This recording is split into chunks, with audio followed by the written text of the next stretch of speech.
berarti TK kalau di sekolah harus sayang sama teman, sama guru. Kalau datang ke sekolah ucapkan apa?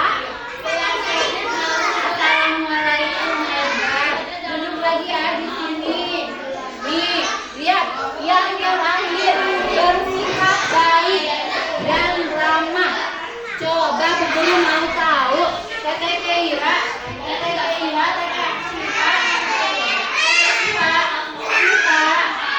Siva. Kalau berbuat baik apa saja? Ya, kalau TK harus baik apa? Arti kalau baik apa? Kalau ketemu Bu Guru harus apa ini kayak gini? Assalamualaikum. Bagus enggak?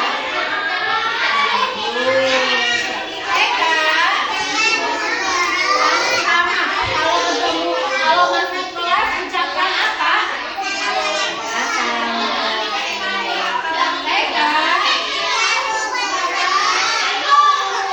Lihat Bu Guru punya gambar apa ini? Bu Guru punya gambar apa ini? Di sini ada gambar yang sedang makannya sambil tidur. Nih, ada makan sambil tidur, bagus enggak? Bagus enggak? Duduk lagi. Duduk rapi. Ya, coba yang dikasih sama Bu Guru dipanggil. Ariski, mendekat. Ini kalau perbuatan baik tempelnya merah. Kalau perbuatan buruk tidak baik tempelnya di warna hitam. Coba kalau kata Ariski, kalau makan sambil tidur bagus enggak? Ya, jadi tempelnya di mana? Hitam. Nih, Ariski tempel di hitam.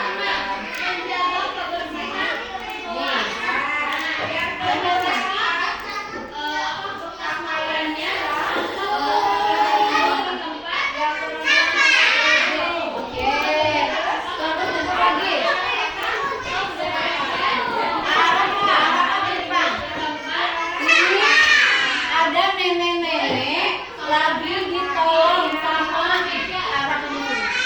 Tetehnya duduk nanti teteh dipanggil. Duduk rapi. Ini kalau nolong nenek-nenek bagus enggak?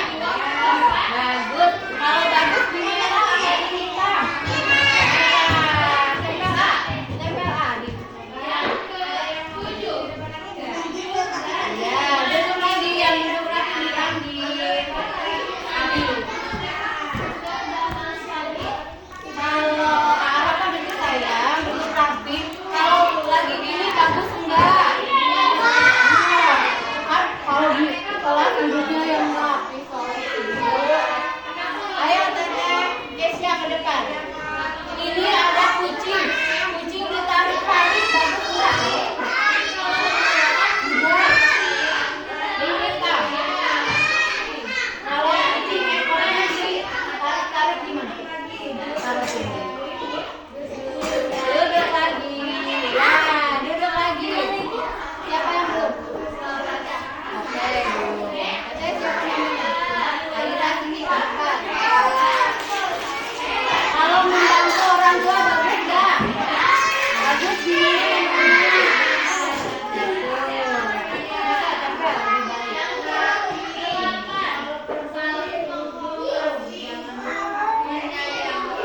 Mainan temannya diambil sampai nangis, bagus enggak? Gimana kalau yang enggak? Iya betul. Ada Pak, tempel.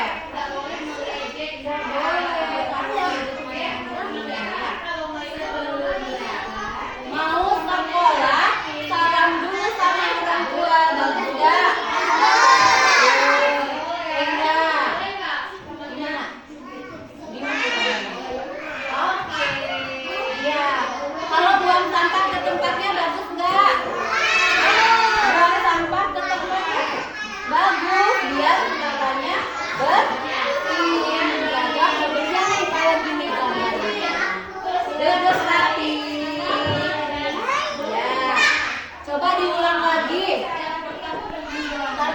pertama ini harus apa? Aturannya datangnya tepat waktu. Yang kedua, pakaiannya harus rapi hebat. Yang ketiga, harus berdoa. Nah, sebelum belajar, lihat ke depan. Ini arahkan dulu ke depan yuk, sama Rizky sini. Coba, ini apa? Harus belajar dengan baik, terus mengikuti dan mengerjakan tugas. Ini jangan ada yang mengerjakan tugas, ada yang keluar. Bagus gak? Iya. Terus menjaga kebersihan. Siapa yang suka buang sampah ke tempatnya? Ya, hebat.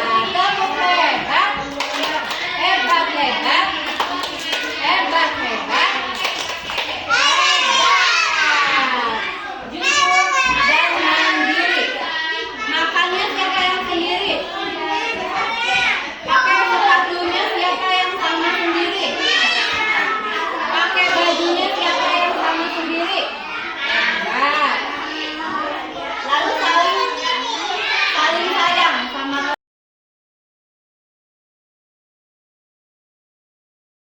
bersama dalam acara menyebarkan pemahaman dan penerapan pengalaman budaya positif. Salawat beserta salam semoga tetap tercurah limpahkan kepada junjungan kita Nabi besar Nabi Muhammad Sallallahu Alaihi Wasallam, kepada kita sahabatnya, kepada keluarganya, dan tak lupa kepada kita selaku umatnya yang insya Allah tunduk dan taat kepada ajarannya. Amin ya robbal alamin. Ibu rekan guru sekalian, pertama saya mengucapkan terima kasih kepada ibu-ibu semua, rekan saya yang telah menginvestasikan waktunya untuk bisa menghadiri presentasi di sini. Mudah-mudahan presentasi yang akan saya bawakan ini membawa manfaat, khususnya bagi kita pribadi. Umumnya kita bisa sebarkan ke anak kita, anak didik kita, dan masyarakat. Ya, terima kasih. Kita lanjut saja. Saya ucapkan selamat datang. Di sini saya akan menyebarkan pemahaman dan penerapan pengalaman budaya positif. Yang pertama di sini konsep inti dari budaya positif. Di sini ada perubahan paradigma belajar, disiplin positif, nilai-nilai kebajikan, kebutuhan dasar manusia, motivasi perilaku manusia, posisi kontrol guru, keyakinan kelas, dan segitiga restitusi. Yang pertama di sini pembelajaran dengan paradigma baru. Ya, setelah kita ketahui tadinya kita itu di kurikulum 13, sekarang menginjak ke kurikulum merdeka. Ada paradigma baru di sini bahwa pembelajaran di paradigma baru kurikulum merdeka merupakan pembelajaran yang berorientasi pada penguatan kompetensi dan pengembangan karakter yang sesuai dengan dimensi profil Pancasila. Apa saja dimensinya? Yang pertama yaitu beriman, bertakwa kepada Tuhan Yang Maha Esa dan berakhlak mulia, mandiri, bergotong royong, berkebinekaan global, serta bernalar kritis dan kreatif. Di sini keenam profil dimensi Pancasila ini akan menjadi tolak ukur untuk di kurikulum merdeka. Selanjutnya, miskonsepsi tentang teori kontrol. Apa saja? Di sini ilusi guru mengontrol murid.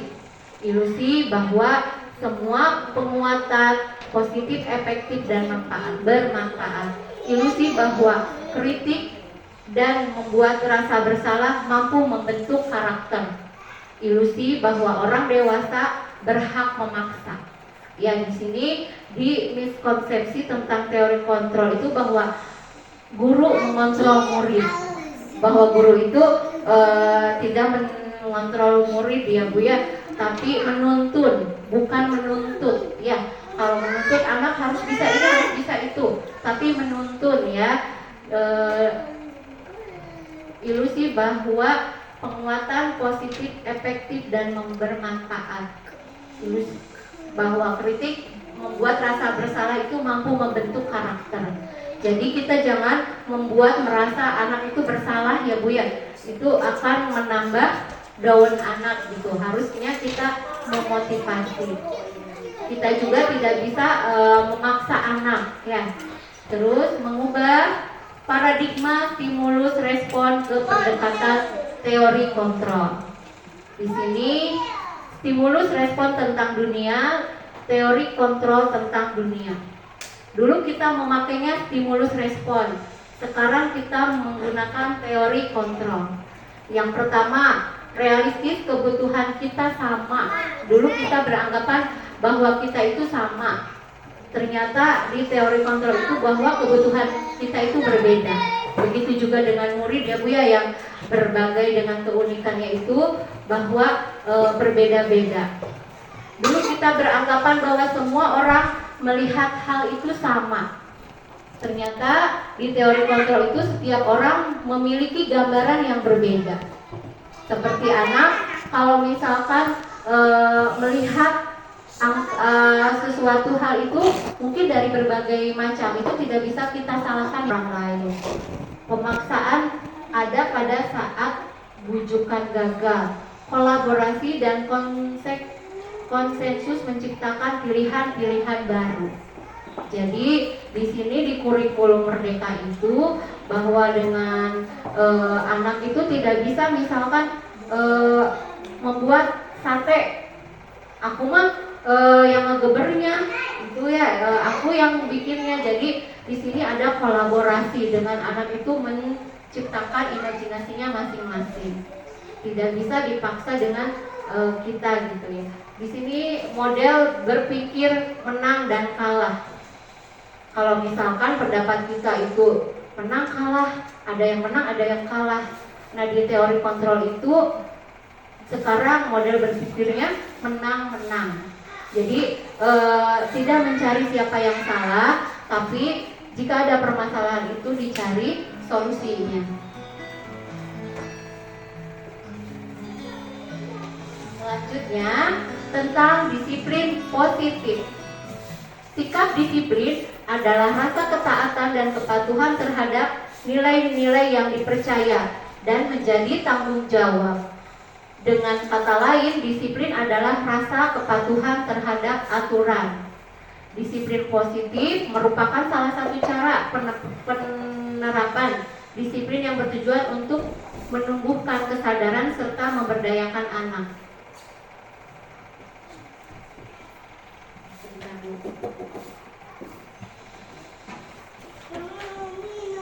Disiplin penerapan.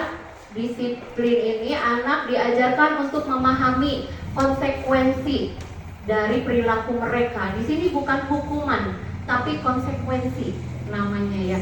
Jadi di kurikulum Merdeka itu tidak ada yang namanya hukuman. Kalau terlambat, misalkan lari, itu merupakan apa Bu? Hukuman apa konsekuensi? Hukuman ya itu mah ya. Nah sekarang itu tidak boleh, misalkan konsekuensi ketika anak menjatuhkan gelas air tumpah, konsekuensinya harus merapikan. Itu berarti bukan hukuman ya, itu mah karena perilakunya seperti itu. Jadi tidak ada hukuman yang misalkan nulis aku bersalah sampai dia selebar dulu mah gitu ya. Nah itu miskonsepsi yang di kurikulum Merdeka ini tidak ada. Pas di MPLS juga yang misalkan membawa kacang hijau dihitung. Nah itu juga tidak boleh sekarang ya di kurikulum Merdeka. Dan hukuman fisik juga tidak ada ya di adanya konsekuensi serta tanggung jawab rasa hormat dalam berinteraksi dengan lingkungan. Di sini ada nilai-nilai kebajikan, nilai yang disepakati bersama. dari suku, bangsa, agama, latar belakang. Nilai kebajikan universal meliputi keadilan, tanggung jawab, kejujuran, bersyukur, lurus hati, berprinsip, integritas, kasih sayang, rajin, komitmen, percaya diri, kesabaran, dan lain-lain. Di sini adanya nilai kesepakatan ya Bu, nilai kebajikan ini ada di kesepakatan kelas, kayak kita sama anak-anak membuat kesepakatan yang disepakati bersama. Ya, jadi adanya nilai-nilai kebajikan meliputi tanggung jawab, kejujuran, dan lain-lain. Di sini ada kebutuhan dasar manusia. Yang pertama, bertahan hidup. Kebutuhan kita itu yang pertama itu untuk bertahan hidup. Ada sandang, pangan, dan papan. Yang kedua, ada kasih sayang dan rasa diterima. Berbagi, kerjasama, bagian dari kelompok. Juga penguasaan, kebutuhan penguasaan, harga diri, merasa diakui, merasa didengar, berpartisipasi.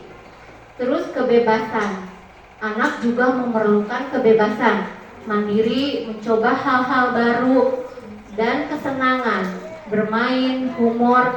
Nah, di sini kebutuhan dasar manusia ini tidak hanya anak-anak, kita juga membutuhkan ya Bu ya. Bertahan hidup pasti membutuhkan. Kita pasti membutuhkan kasih sayang, rasa ingin diterima, penguasaan juga, tentang harga diri, tentang kebebasan kita juga membutuhkannya, juga kesenangan. Nah, anak-anak juga memerlukan ini Bu. Ketika ada anak yang misalkan ada penyimpangan, mungkin dari kebutuhan ininya tidak terpenuhi Bu. Misalkan anak itu di rumahnya tuh dikekang ya Bu ya, tidak boleh main, tidak boleh apa. Ketika itu kan kebutuhan kebebasannya itu tidak terpenuhi ya Bu, mungkin anak itu akan menyimpang. Nah, ketika itu kita bisa oh mungkin ini dari kebutuhan apa yang tidak terpenuhi dengan anak ini. Kita bisa mengidentifikasi sehingga kita akan mencari solusi yang tepat untuk apa langkah selanjutnya.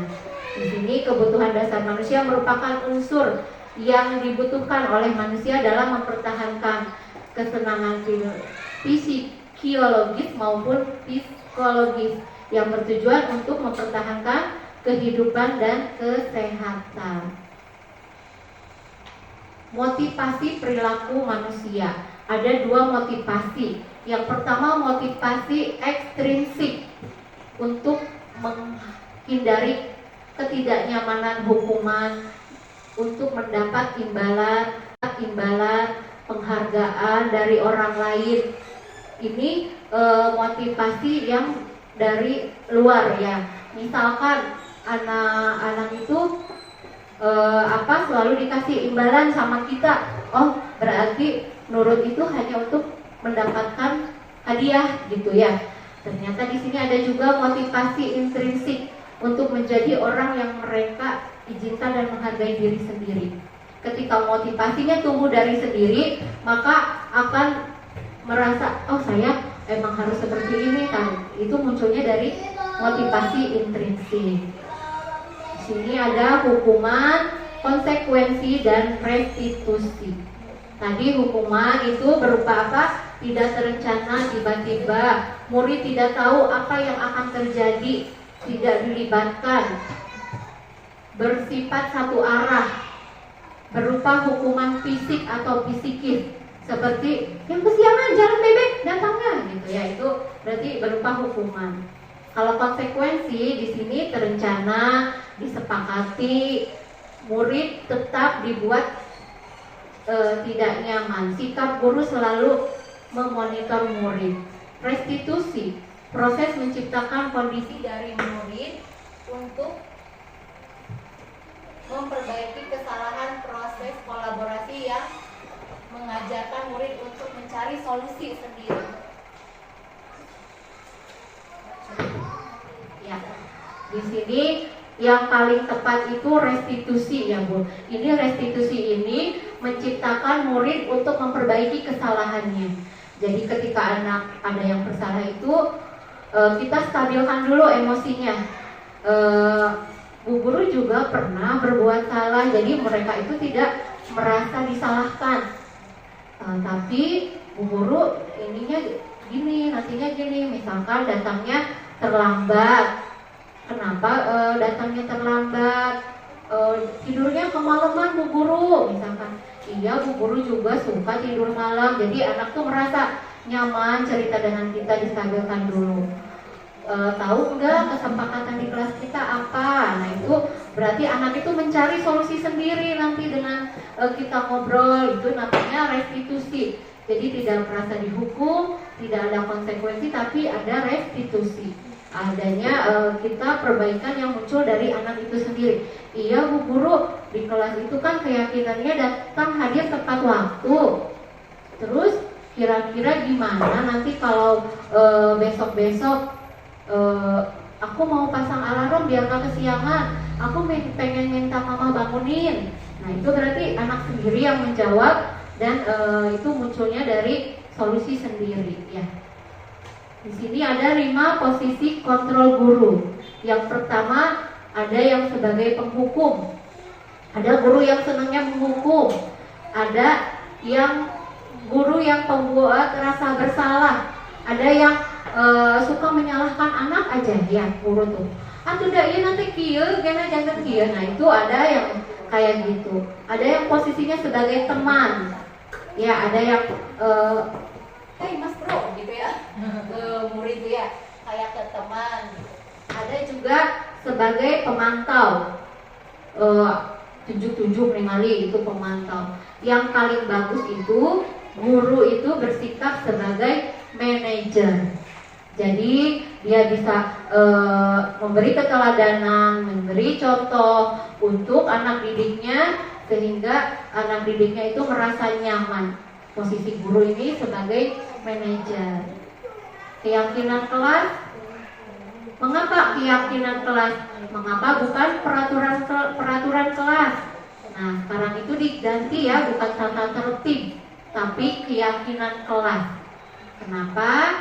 Di sini karena pembentukan keyakinan kelas itu bersifat abstrak, berupa pernyataan universal, dibuat dalam pernyataan positif. Misalkan, aku sayang temanku. Ya, itu berarti positif. Tidak ada kata tidak boleh membuang sampah. Ada kata positif itu menjaga kebersihan sesuai kondisi kelas sehingga mudah diterapkan, semua warga dilibatkan. Di segitiga restitusi tadi sudah diceritakan ya Bu ya. Segitiga restitusi itu adalah proses menciptakan kondisi bagi murid untuk memperbaiki kesalahan mereka, sehingga mereka bisa kembali pada kelompok mereka dengan karakter yang lebih kuat. Ya, jadi tadi menstabilkan dulu, terus divalidasi tindakan yang salahnya. Apa yang salahnya? Lalu menstabilkan identitas. Apa yang selanjutnya mau dilakukan solusinya? Itu di tiga restitusi. Baik Ibu, terima kasih sudah tentang menyimak tentang budaya positif. Itu tentang tadi ada kebutuhan dasar manusia, ada motivasi, ada apa lagi Bu?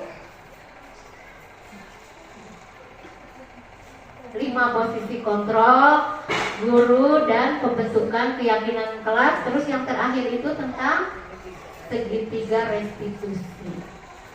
Baik Ibu, untuk selanjutnya apakah ada yang mau bertanya? Barangkali ada masalah tentang anak, gak apa-apa. Nah, tadi kan bahwa di kurikulum Merdeka itu tidak ada hukuman ya Bu ya, adanya konsekuensi. Bagaimana cara menangani anak yang terkadang suka apa yang diinginkannya itu harus, tidak mau tidak mau harus gitu ya. Kadang dengan keunikan anak-anak ya Bu ya, itu dengan sifatnya masing-masing, bahwa itu harus poksok gitu ya, pas ada itu harus ada itu. Nah kita tadi juga ada di kebutuhan dasar manusia. Mungkin di sini tuh ada mungkin beberapa yang tidak dia nih di sini. Jika ada kebutuhan yang tidak terpenuhi dari dia, mungkin dia kurangnya rasa kasih sayang karena mungkin ibunya sayang ke adiknya, jadi beralih dia mungkin itu cari perhatian ya Bu ya. Di sini kita harus mencari tahu dulu kenapa anak itu bersikap seperti itu. Kita selidiki apakah kebutuhan dasar manusianya sudah terpenuhi, sehingga kita bisa menstabilkannya dulu, ditanya dibujuk gitu ya, kenapa harus sekarang, boleh enggak gitu. Jadi tadi dengan segitiga restitusi tentunya ya Bu ya, validasi dulu apa kemauannya, terus kita kasih masukan-masukan dulu ke anaknya apa yang sebaiknya dia lakukan, sehingga anak itu akan ngomong dengan sendirinya, harusnya gini Bu Guru, harusnya gitu, dan saya udah coba, ternyata anak itu ini sendiri, dengan sendirinya tuh mengungkapkan sendiri. Kalau sayang sama teman gak boleh kumpul Bu Guru, gak boleh nyubit, berarti anak tuh tahu ya ininya. Ketika dia yang ngomong kan, masa dia yang mau melanggar gitu ya. Dan dengan pendekatan individual mungkin Bu, caranya dengan ngobrol seperti itu, ditanyakan pelan-pelan, mudah-mudahan akan teratasi. Ya, terima kasih. Ya, terima kasih. Mungkin ada yang mau menanggapi Bu setelah menyaksikan ini, yang tadinya tahu jadi tidak tahu misalkan. Silakan Bu Epa. Bagaimana kalau misalkan kita itu Ibu mohon di depan boleh? Iya. Terima kasih buat Bu Eni yang mau menanggapi tentang budaya positif Bu yang telah tadi diterangkan. Bagaimana menurut Ibu? Untuk yang pertanyaan tadi mungkin bisa juga yang kita lakukan ada komunikasi. Sekarang bagaimana kalau setiap hari kita itu ada komunikasi di jam-jam atau di waktu ketika anak mau tidur. Mungkin itu manfaatnya bagus sekali. Ada suatu pertanyaan, misalkan kegiatan positif, tadi di sekolah melakukan apa, di rumah tadi adik membantu apa dengan bundanya. Terus ada juga mungkin hal-hal yang negatif. Mungkin dia akan menceritakannya. Dimana kalau dia sudah bercerita, mungkin kita akan bisa menanggapi dari hal yang positif, kita kasih pujian, atau mungkin kita kasih tingkatan biar dia semangat. Boleh deh, kalau ada selalu berbuat baik, ada selalu menerapkan apa yang Bunda inginkan, Ade nanti akan menjadi pintar, atau mungkin Ade pengen apa nanti akan Bunda kasih. Ya, itu kan hanya untuk memberi motivasi ya. Terus hal-hal yang bersifat negatif, nah di situ kita nanti bisa memberi contoh. Dalam posisi anak yang sedang sadar, rileks, emosinya sudah tidak menggebu-gebu karena kondisi anak sudah mau tidur, insya Allah mungkin akan memenuhi memorinya. Dan ketika bangun tidur, anak itu akan teringat gitu. Itu mungkin kita harus bisa mengisi memori-memori anak di kala anak itu dalam posisi yang sudah sadar Bun, dalam arti sudah apalah bergejolak gitu. Insya Allah itu akan kuat memorinya. Mungkin itu yang sedikit ada tambahannya, barangkali ada yang lebih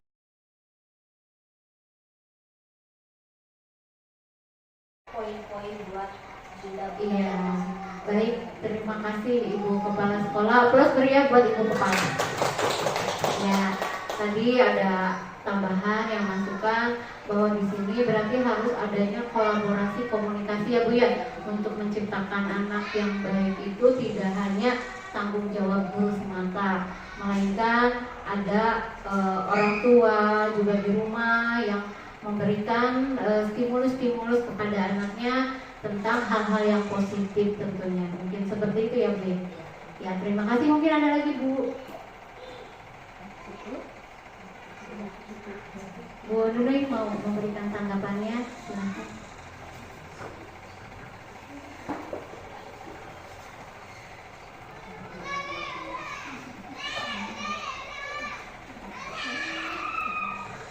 Ya, assalamualaikum warahmatullahi wabarakatuh. Perkenalkan, nama saya Ibu Nunui yang ada di kelompok D3 di TK Hayatul Ikhlas.